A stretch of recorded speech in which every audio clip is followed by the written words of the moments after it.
Eu nunca vou esquecer o som seco do monitor. Aquele apito agudo que anunciou que algo estava errado com meu bebê. Por alguns segundos, tudo parou. O mundo girava em torno daquele berço transparente, dos lençóis brancos e das mãos apressadas da enfermeira. E foi nesse instante, no meio da confusão, que ouvi o sussurro da minha sogra. Palavras afiadas, venenosas, que se cravaram em mim para sempre. Deus salvou este mundo da sua linhagem. Eu estava em choque demais para reagir. Minha cunhada, ao lado dela, apenas balançou a cabeça, com aquele meio sorriso de satisfação cruel. E o que doeu ainda mais foi olhar para o meu marido. Ele não me defendeu. Não se aproximou. Apenas virou o rosto, como se eu fosse invisível, como se eu realmente fosse a culpada pelo que tinha acabado de acontecer. Meu coração disparava, minhas mãos tremiam. Eu tentava entender como, em poucos minutos, a esperança que eu carreguei durante 9 meses tinha sido arrancada de mim. E, junto com ela, a pouca dignidade que ainda me restava diante daquela família. Era como se todos estivessem aliviados com a tragédia. Como se, finalmente, tivessem uma prova de que eu era um erro. E, no meio desse abismo, foi a voz mais inocente de todas que cortou o silêncio. Meu filho de 8 anos, com os olhos arregalados, ergueu a mão pequena e disse, sem titubear: "Devo mostrar ao médico que a vovó escondeu no leite do meu irmãozinho." O ar sumiu da sala. O tempo parou de novo, mas agora por outro motivo. Cada olhar se virou para ele, como se ninguém tivesse ouvido direito.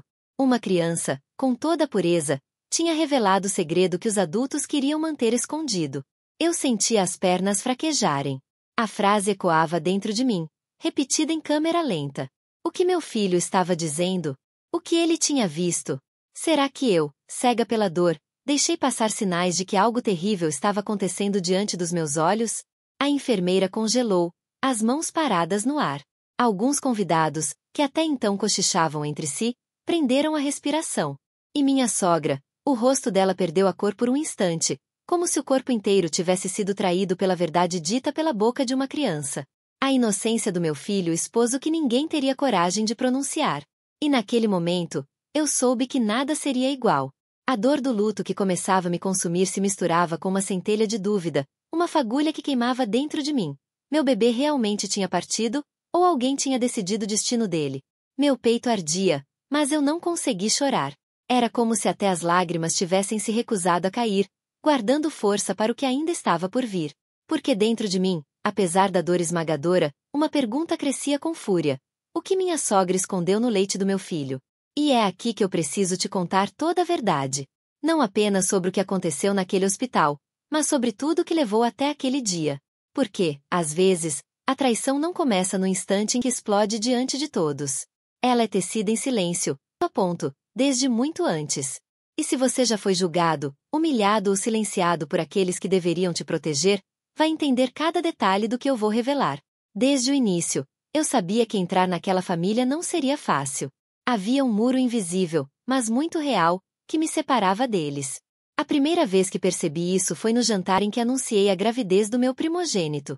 Eu ainda tremia de felicidade, cheia de esperança, e mal terminei a frase quando ouvi minha sogra soltar uma risada seca, sem humor algum. Tomara que essa criança puxe para nossa família, e não para dela. Todos riram, como se fosse uma piada inocente. Menos eu. Eu sorri sem jeito, engoli a dor, mas por dentro senti a primeira rachadura no meu coração.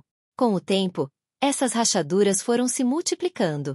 Minha cunhada parecia se alimentar de cada fraqueza minha. Se eu usava uma roupa diferente, ela fazia questão de comentar que não era adequada. Se eu me atrasava 5 minutos, ela cochichava para os outros que eu não sabia me organizar. Mas o pior era quando se tratava do meu papel de mãe. Cada escolha minha era criticada. Você não devia amamentar assim. Esse nome não é bom para uma criança. Ele só chora porque você não sabe cuidar. Meu marido, ele raramente me defendia. No máximo, pedia para eu não levar tão a sério, como se as palavras não me cortassem por dentro. Como se o silêncio dele não doesse ainda mais do que os ataques diretos. Eu esperava apoio, cumplicidade, mas recebia apenas omissão. Houve um dia que nunca esqueci. Um almoço de domingo, a mesa farta, todos conversando. Minha sogra, diante de todos, virou-se para mim e disse: "Você pode até ter colocado essa criança no mundo, mas quem vai educar de verdade sou eu." Foi como se tivesse arrancado meu lugar de mãe na frente de todos. Meu filho mais velho, ainda pequeno na época, estava no meu colo. Eu o segurei com mais força, como se quisesse protegê-lo daquela declaração. E ainda assim, sorri. Porque aprendi cedo que, naquela casa, se eu mostrasse dor, eles venceriam. Mas cada sorriso engolido deixava uma cicatriz. Eu chorava no banho, em silêncio, para que ninguém ouvisse. Eu me perguntava se realmente tinha algum defeito, se eu era mesmo a mulher frágil e insuficiente que eles insistiam em retratar. A verdade é que, quando você ouve repetidas vezes que não é boa o bastante, começa a acreditar. Outro momento que marcou minha alma foi quando anunciei a segunda gravidez. Eu estava nervosa, mas determinada a compartilhar a notícia. Ao revelar, minha cunhada ergueu as sobrancelhas e disse, em tom venenoso, mais uma boca para você não saber como alimentar. Minha sogra, sem perder tempo, completou, esperemos que dessa vez não nasça tão chorão quanto o primeiro. Naquele instante, olhei para meu marido, buscando qualquer sinal de defesa. Ele desviou o olhar. Ficou em silêncio. O mesmo silêncio que tantas vezes foi a assinatura da sua cumplicidade. E foi assim que aprendi a me blindar. A erguer muros dentro de mim, porque sabia que não poderia contar com ninguém além de mim mesma. Eu lia livros, buscava informações, fazia de tudo para ser uma mãe presente, mesmo que o mundo inteiro dissesse que eu não era suficiente. Mas, apesar da força que eu tentava construir, as feridas estavam lá. Invisíveis, profundas. Cada comentário cruel, cada risada de escárnio, cada olhar de desprezo cavava mais fundo.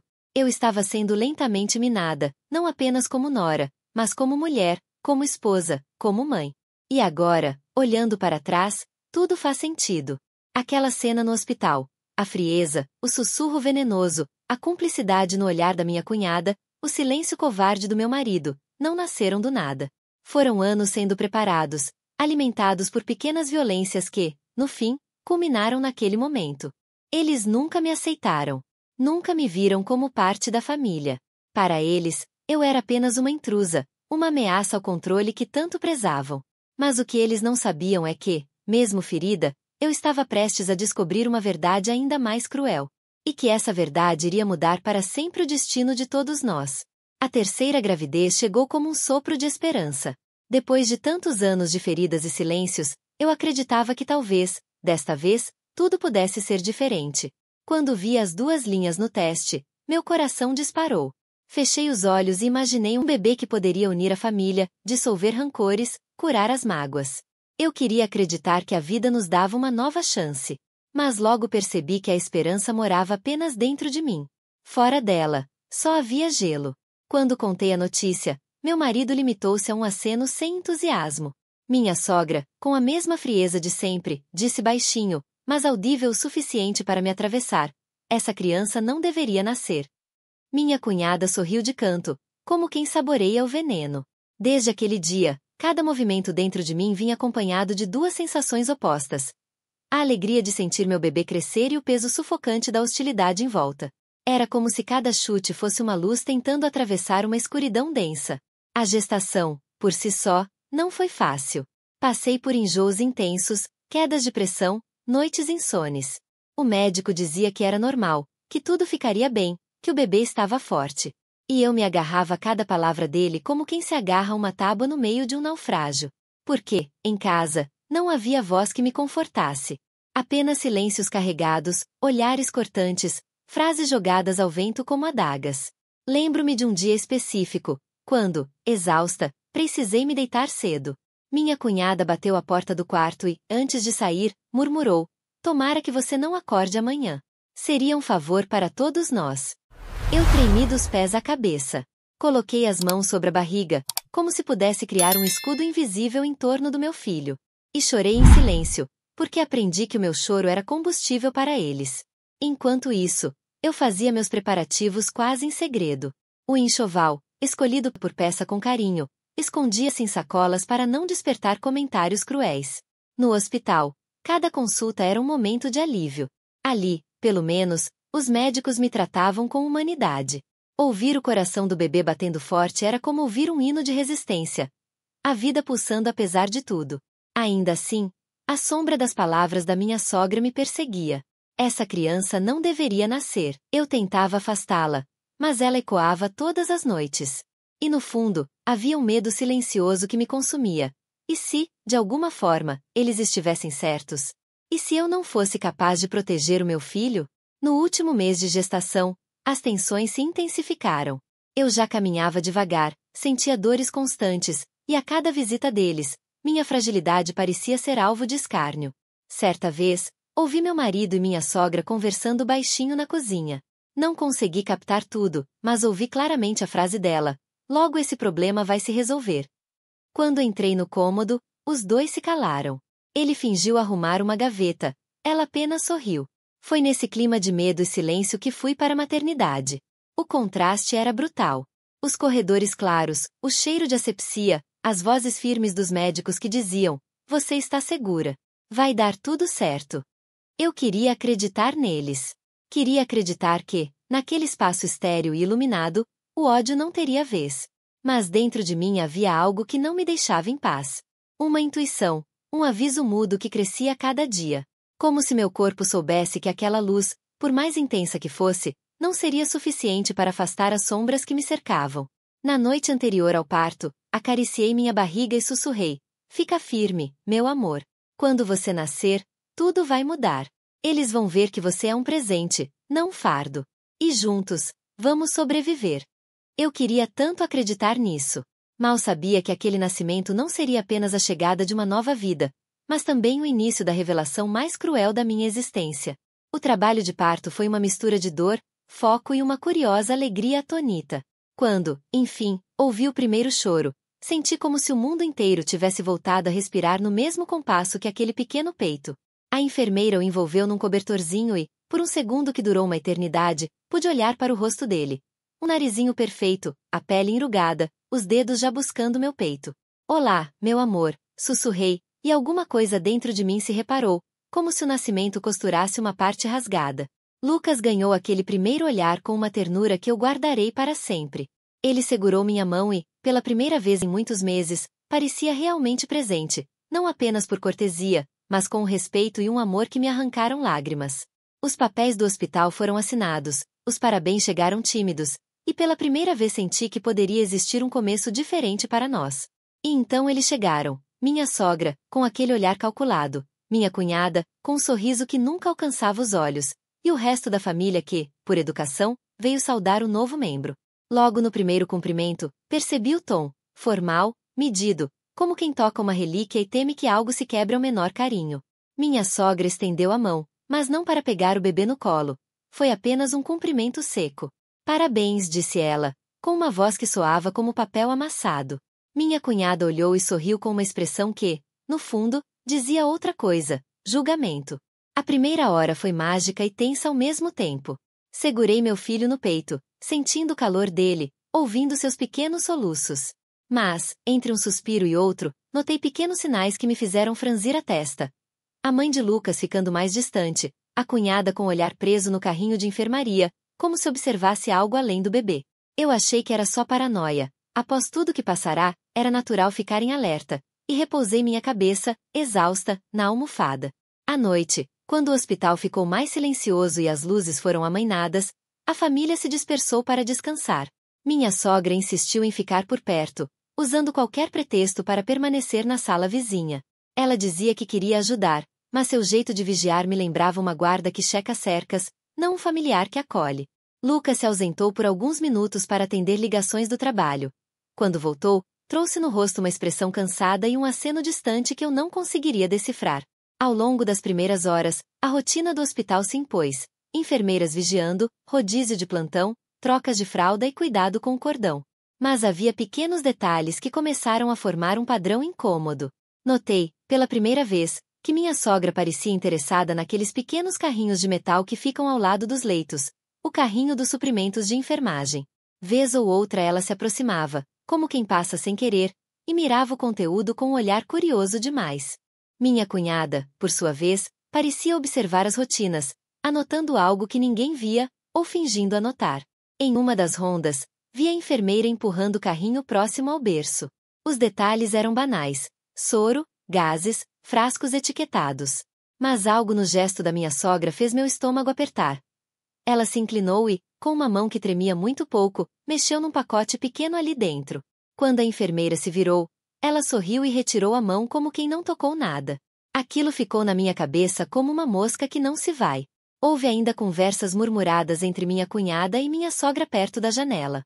Vozes baixas, risadas contidas, e em dado momento ouvi palavras soltas, como melhor assim e ninguém vai notar. Eu me esforcei para desacreditar desses fragmentos. Quis acreditar que eram apenas conversas sem maldade, fruto do cansaço e do alívio. Mas a semente do medo já havia sido plantada. A minha exaustão, porém, era maior que o receio. Segurei meu filho com força e deixei o sono me levar por alguns minutos. Quando acordei, horas depois, a madrugada tinha um tom diferente, menos segura, mais clínica. O bebê dormia sereno no bercinho ao lado. O monitor de sinais vitais fazia seu ruído regular, uma batida confortável que eu tinha aprendido a amar. Respirei aliviada, pensando que finalmente poderíamos descansar. Mas a noite hospitalar tem um caráter próprio. O barulho dos corredores, o farfalhar das cortinas, passos que passam e não param. E foi nesse limiar entre o sono e a vigília que notei algo que me gelou. Minha sogra, de novo, caminhando pelo corredor como quem ainda dá uma olhadinha, com as mãos cruzadas à frente, a expressão de quem vigia território. Ao lado dela, minha cunhada sussurrava e apontava discretamente para o carrinho de enfermagem. A esse ponto, já não eram mais nervosismos isolados. A observação repetida do carrinho, os comentários abafados, as aproximações calculadas criavam uma rede invisível que me deixou alerta. Quando a noite parecia, enfim, que iria passar, um pequeno estalo cortou o silêncio. O apito rítmico do monitor do berço, diferente, mais agudo. Eu acordei num sobressalto, e a luz fria do painel refletiu no plástico do berço transparente. A enfermeira correu, outros passos ecoaram. E naquele momento, no corredor iluminado e úmido da madrugada, eu vi os rostos que havia amado e confiado, e neles uma expressão que eu ainda não sabia nomear. Era o início de uma madrugada que não terminaria como eu imaginara. Entre o primeiro suspiro de vida e a sombra que se aproximava, algo estava para quebrar o silêncio do hospital. Aquele som ainda vive em mim, o apito do monitor que subiu em tom, como se avisasse que algo havia rompido. A enfermeira correu, mãos precisas e olhos frios, e em poucos segundos uma rotina clínica tomou conta do quarto. Medidas, checagens, movimento. Depois veio a sentença dita com voz neutra, como quem lê um laudo. Não há pulso. O chão sumiu sob mim. Por um momento tudo ficou em câmera lenta, o lençol sendo estendido sobre o bercinho, as luzes refletindo no vinil do chão, os passos que se multiplicavam em volta.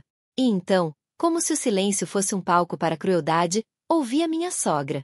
A voz dela, abafada e venenosa, baixinha como quem confessa um segredo triunfante. Deus poupou este mundo da sua linhagem. Minha cunhada murmurou algo e assentiu, o gesto seco confirmando a sentença já decretada por meses de desprezo. Meu marido virou o rosto. Não vi nele a dor do cônjuge. Vi a retirada de quem não quer ser parte do conflito. O seu afastamento doeu tanto quanto a perda. Talvez mais. Porque ali, naquele instante, eu percebi que não havia apenas uma tragédia natural. Havia uma pós-tragédia preparada por quem guardava ódio. As reações na sala foram como estilhaços. Uns choravam de maneira visceral, outros tentavam oferecer conforto em frases prontas que não alcançavam. Alguns se aproximaram com cuidado, outros se afastaram, como se o luto tivesse cheiro ou mancha. Eu me agarrei à mão do meu filho mais velho, sentindo seus dedos gelados tremendo contra os meus. Ele estava pálido, com olhos grandes demais para sua idade, e a expressão de que não deveria saber tanto sobre dor. Dentro de mim, uma mistura desigual de dor e incredulidade crescia. Eu queria gritar, arrancar o lençol do bercinho, abraçar aquele pequeno corpo que eu mal havia começado a conhecer. Mas as palavras se enforcavam na garganta. Apenas consegui um som, um porquê, que saiu insuficiente, quase inaudível. Foi neste limiar entre o desespero e a apatia que meu filho falou. A frase dele pareceu atravessar o ar como uma fresta de luz, direta e sem artifícios. Mamãe, eu devo mostrar ao médico que a vovó colocou no leite do meu irmão. Ele disse aquilo com a simplicidade de quem repete uma instrução que aprendeu sem entender todo o peso. O impacto foi imediato. O tempo prendeu a respiração. Olhares se voltaram para a figura menor ali, para a boca que profanou o silêncio dos adultos e trouxe à tona um segredo que ninguém queria encarar. A minha sogra empalideceu, a cunhada ficou rígida, o meu marido perdeu a cor, como se tivesse sido atingido por uma verdade que não sabia classificar.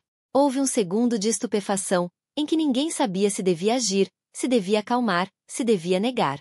Aquele quarto, que havia sido cenário de um parto e de uma celebração contida, transformou-se num tribunal improvisado. Sussurros começaram a correr, alguém puxou o telefone, e a enfermeira, mais rápida que qualquer expectativa, aproximou-se do carrinho de suprimentos. A pergunta do meu filho funcionou como um corpo estranho colocado no centro de uma poça. As ondas se espalharam. Alguém foi até o carrinho, abriu uma gaveta, e por um segundo eu vi mãos que tremiam atrás de uma máscara de compostura. Em instantes, objetos que antes pareciam banais ganharam outra natureza. Um pequeno frasco, um vidrinho discretamente guardado entre gases e utensílios.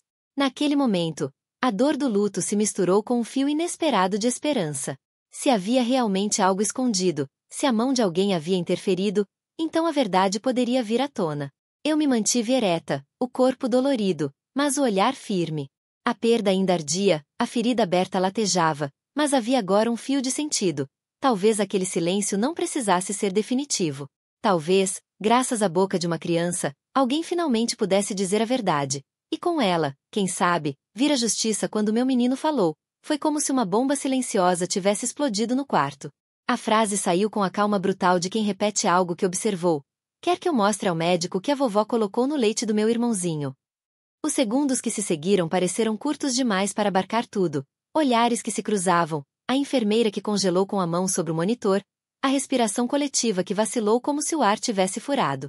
Acompanhando o som da voz dele, vi a mudança imediata no rosto da minha sogra. Primeiro uma tensão súbita, depois a cor esvair como tinta lavada. Minha cunhada, que até então mantivera um sorriso contido, arregalou os olhos e os piscou rapidamente, assumindo a expressão de alguém que tenta recompor um argumento já perdido.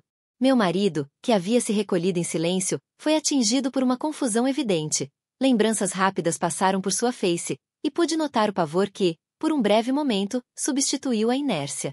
A enfermeira, profissional e rápida, foi até o carrinho de suprimentos com passos que pareciam ensaiados há muito. Havia ali frascos, seringas, gases, pequenos itens organizados com precisão militar. O que antes era rotineiro ganhou outra leitura. Cada objeto passava a ter potencial de intervenção, de prova, de culpa. Ela abriu uma gaveta e os dedos trêmulos vasculharam o conteúdo até encontrar algo que não fazia parte do protocolo de cuidados neonatais. Frasquinho pequeno, discreto, sem etiqueta institucional, escondido entre pacotes de gaze. O frasco era minúsculo, parecia inofensivo, mas a mão da enfermeira o segurou como quem identifica uma peça que explica um quebra-cabeça inteiro.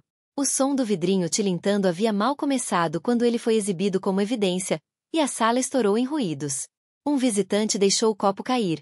O barulho foi um estouro de vidro que marcou a quebra definitiva do que restava de calma. A minha sogra tampou a boca num gesto de puro reflexo, não de choque, mas de tentativa de conter uma palavra que pedisse justificativa. Minha cunhada levou a mão ao rosto, como quem tenta esconder a própria cumplicidade. Colton, do outro lado do berço agora, apontava com aquele dedinho que antes eu achara tão frágil, como se fosse um palito que agora queria espetar a verdade até fazê-la sangrar. Eu vi, mamãe. Ela colocou no leite quando ninguém estava olhando. Eu gravei no meu tablet. Ele pegou o tablet das mãos de onde guardara, um gesto que o transformou de menina em testemunha, e mostrou à equipe um vídeo curto, tremido, de manhã cedo. A silhueta da minha sogra inclinada sobre o carrinho, a mão escondendo algo no recipiente do leite. A filmagem era simples, quase infantil na maneira de enquadrar, mas falava com uma clareza devastadora. A enfermeira chamou o médico com um grito curto. Doutor! Filme, frasco. Precisamos verificar isso agora. Em minutos, o quarto se encheu de vozes profissionais que antes não ouviam. O pediatra entrou correndo, trazendo consigo equipamento, e o tom mudou imediatamente de luto congelado para ação clínica e investigação. Eram duas humanidades que se moviam em paralelo, médicos que tentavam salvar, profissionais que buscavam explicações, e parentes que de repente eram suspeitos. Minha cabeça rodou. Entre o desespero e a incredulidade, senti uma fagulha de algo que não consegui nomear à primeira. Esperança tímida, talvez, não porque eu imaginasse que tudo voltasse a ser como antes, mas porque havia agora uma trilha concreta para a verdade. O frasco no dedo firme da enfermeira e o vídeo trêmulo na telinha do tablet do meu filho eram dois pontos luminosos numa escuridão que, até ali, parecia absoluta. Se aquilo tivesse sido colocado ali de propósito, então havia um responsável, e um responsável podia ser chamado à conta. Mas a emoção era complexa. A dor da perda ainda ardia com uma intensidade que nada amenizava. Enquanto o pediatra e a equipe trabalhavam, meus pensamentos se dividiram em imagens rápidas. As manhãs em que percebera cansaço súbito no rosto do bebê, os vômitos que eu julgara ser refluxo, os dias em que minha sogra aparecerá para ajudar e sempre encontrava uma desculpa para fazer algo sozinha no quarto ao lado. Cada fragmento parecia encaixar num quadro que eu preferiria não montar. Num canto do quarto, ouvi alguém pronunciar a palavra que alterou tudo: polícia. Um enfermeiro já estava ao telefone, outro embalava o frasco em saco apropriado para evidências. A equipe médica, sem deixar de tentar o que fosse necessário pelo bebê, acionou protocolos hospitalares de investigação. A sala se transformou num mosaico de ação, técnicos pedindo amostras, uma enfermeira pedindo calma para que a ressuscitação pudesse continuar se fosse o caso, e, ao mesmo tempo, oficiais que se aproximavam, prontos para ouvir o que uma criança acabará de mostrar. O que eu senti nesse instante foi uma mistura quase insolúvel. A amargura da perda, uma fúria que subia como lava e, junto com tudo isso, o orgulho quase impossível de conter por aquela coragem infantil. Meu filho, meu menino pequeno, tinha feito o que eu, adulta, não conseguirá: transformar medo em prova, suspeita em sinais reais. Ele havia rasgado o véu que escondia o monstro e, com a inocência dele, posto a verdade em papelão e pixels para que o mundo visse. A sala era agora um turbilhão, mas a verdade havia encontrado uma boca para falar. E no meio daquele caos, mesmo com o peito dilacerado, um fio de certeza me prendeu. A justiça, lenta e imperfeita, começava ali. O quarto virou um formigueiro de vozes e passos. O pediatra deu ordens rápidas e precisas, enquanto enfermeiras puxavam o bebê para avaliações, cateteres e a pressa de procedimentos que não admitiam hesitação. O monitor, antissímbolo de um lar que se formava, agora pulsava frenético, e cada bip parecia um martelo no meu peito. Em poucos minutos transformaram o berço num centro de emergência neonatal, e levaram meu filho para a UTI pediátrica em um transporte veloz, as cortinas balançando atrás deles como um aviso. Enquanto os médicos corriam para salvar aquela vida tão pequena, alguém havia ligado para a polícia. A rapidez com que os oficiais apareceram indicava que, naquele hospital, protocolos de investigação funcionavam em paralelo com o trabalho de cuidar. Um detetive fez perguntas rápidas, anotou nomes, horários, quem tocará no frasco, quem vira o vídeo. Eu mal conseguia articular frases. Minha voz afogava em lágrimas e choque. Ao lado de mim, Colton tremia, o rosto inchado, os olhos inchados de choro, e eu precisava ser o porto que ele não tinha mais forças para procurar sozinho. Minha sogra tentou recompor a compostura por instantes, pegou a bolsa como se fosse sair, e lançou versões rápidas, ensaiadas. Eu só coloquei um suplemento que o médico recomendou. Depois, eu queria apenas ajudar, não faria nada para machucar, mas a fala foi minando-se em contradições. Um policial pediu para ver registros, e a versão dela mudava a cada pergunta, dos suplementos ao pó de proteína ao remédio do coração. As mentiras, costuradas com pressa, começaram a desfiar. Havia pânico na voz dela quando percebeu que o vídeo do tablet não era apenas uma gravação tremida, mas tampas, ângulos e horários. Alguém já havia enviado a cópia para o setor de enfermagem e o frasco fora lacrado como evidência. O procedimento policial falou mais alto que qualquer narrativa. Provas falam mais alto que palavras. E as provas, naquele momento, apontavam na direção dela. Meu marido estava ali, de pé, os olhos perdidos entre mim e a mãe. Vi seu rosto mudar, da incredulidade para o horror, do medo para a confusão. Não era um homem que atacava. Era um homem que tinha sido cúmplice por omissão e que agora via, pela primeira vez, as consequências reais do que havia permitido. Algumas pessoas o encaravam como cúmplice, outras ainda buscavam explicações. Ele não sabia como justificar o silêncio, e no rosto havia a máscara quebrada de alguém forçado a encarar verdades que até então preferira evitar. Minha cunhada, por sua vez, havia se transformado. Aquele sorriso que tantas vezes fora arma, agora estava seco e sem brilho. A culpa pesava. Em alguns momentos, lágrimas cortavam seu rosto, sinais de arrependimento ou choque, talvez ambos. A família que eu conhecera estava se despedaçando ali, sob as luzes frias da emergência. Eu oscilava entre uma fúria que queimava nas entranhas e uma entorpecida letargia que me protegia do colapso total. Havia momentos em que queria gritar, arrancar as roupas e pedir justiça ali mesmo. Em outros, queria simplesmente apagar, desconectar-me do mundo. A sensação de perda era uma camada que sufocava, mas por baixo havia indignação. Alguém havia transformado a rotina de cuidados em armadilha. Alguém havia escolhido punir uma criança com suspeita e medo, e havia transformado a confiança num instrumento de destruição. Colton foi acolhido por uma enfermeira que o puxou para o peito, ofereceu um copo d'água e um cobertor. Eu vi as mãos pequenas dele se enroscarem nas minhas, buscando confirmação de que eu ainda existia para ele. Em silêncio, sussurrei que ele havia sido muito corajoso, que o que fizera fora certo. A coragem infantil, naquele minuto, soou como um farol. Havia verdade suficiente para desmontar a farsa. Lentamente, o hospital se organizou como cena de investigação. Fitas, registros, perguntas, e o frasco lacrado num saco de evidências. Técnicos de laboratório solicitaram amostras do leite e do sangue do bebê para análises urgentes. O modo como tudo se encaminhava indicava que a verdade, antes oculta, estava sendo traduzida em procedimentos oficiais. E quando o detetive agradeceu por cada informação que fornecemos, senti que, apesar do horror, caminhávamos para algo produtivo, responsabilidade. Naquele dia, a família mudou de posição. A autoridade não estava mais do lado que sempre teve o controle. A balança inclinou-se. Aquele gesto inocente do meu filho havia provocado uma queda de máscaras. E, enquanto eles se desfaziam em explicações e lágrimas, eu permaneci com o coração dividido, pela perda que já tinha, pela luta que começava e pela certeza de que, finalmente, a justiça começava a andar. Depois daquela madrugada em que tudo desmoronou, veio a reconstrução, lenta, dolorosa, mas necessária. Nos primeiros dias, o hospital foi o centro de tudo. Médicos lutando pela vida do meu bebê, técnicos colhendo amostras, policiais anotando cada detalhe. Quando os exames confirmaram a substância no leite e o vídeo do tablet mostrou a mão que não deveria ter tocado naquele frasco, soube que a verdade ganhará um caminho. Os meses seguintes foram de cuidados intensivos e pequenas vitórias. O bebê ficou na UTI neonatal por alguns dias, depois passou à observação. Cada sinal de melhora acendia uma esperança tênue. Eu passei noites ao lado do berço, prometendo que faria tudo para protegê-lo. Buscamos especialistas, segui tratamentos e não medimos esforços. A terapia foi essencial. Nomear a dor, o medo e a raiva com uma profissional me deu ferramentas para seguir em frente. Colton também começou terapia. O que presenciara e o que carregara sozinho precisava ser cuidado. Ver meu filho falar sobre o que sentia com alguém treinado trouxe um alívio que eu não sabia que precisava. O processo legal seguiu. Minha sogra foi indiciada e levada a julgamento. O material, registro do tablet, a amostra do frasco, os laudos, tornou-se prova.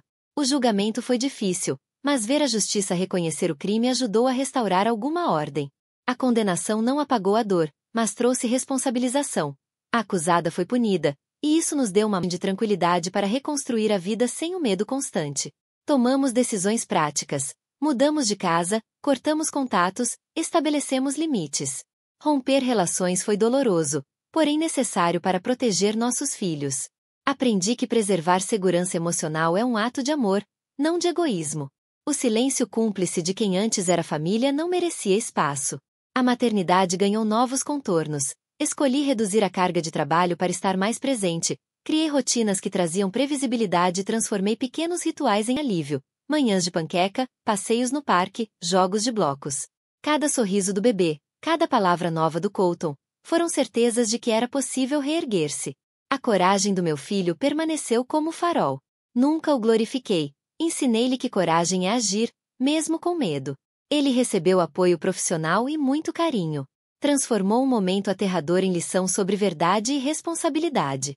Aprendeu que sua voz importa, e nós, como família, aprendemos a escutá-la. A solidariedade de amigos e vizinhos foi uma tábua de salvação.